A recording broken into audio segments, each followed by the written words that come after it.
You're going to sit right back here, Mr. Solon. Mr. Adeas, can you answer a question for me?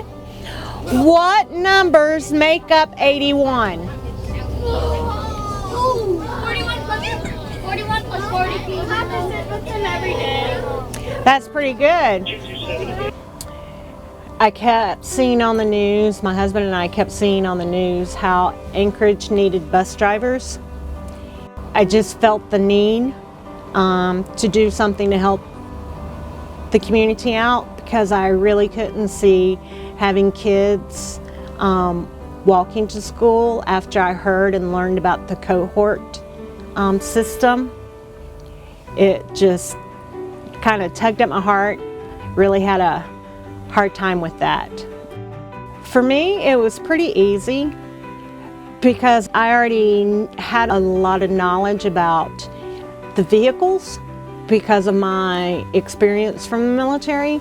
The thing that I think I had the hardest adjusting to was instead of soldiers, having kids. And my biggest fear was driving elementary school kids, having their lives in my hands. That was terrifying for me.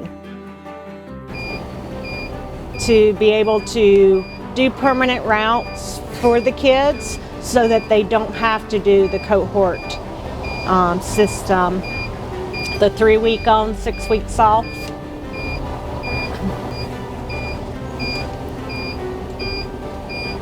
And what I'm realizing now is a lot of these kids need some type of stability in their life where they see the same people all the time.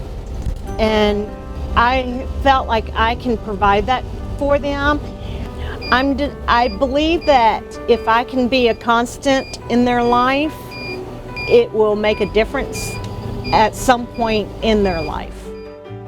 The way I see it is, these are our future. Teachers, doctors are essential people.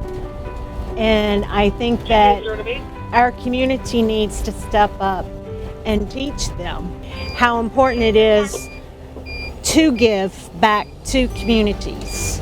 I served my country because I felt an extreme pull and need to serve my country.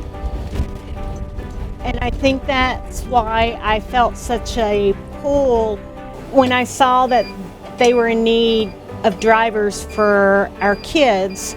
And in my head, I just can't see kids not having the opportunity to go to school. And kids need to get to school. They need to get an education. They need to figure out what they want to do with their life, what they want to provide to our community.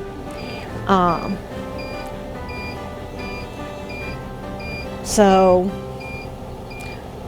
yeah, here I am, getting ready to go check my bus for trash and see if there's any sleeping kids.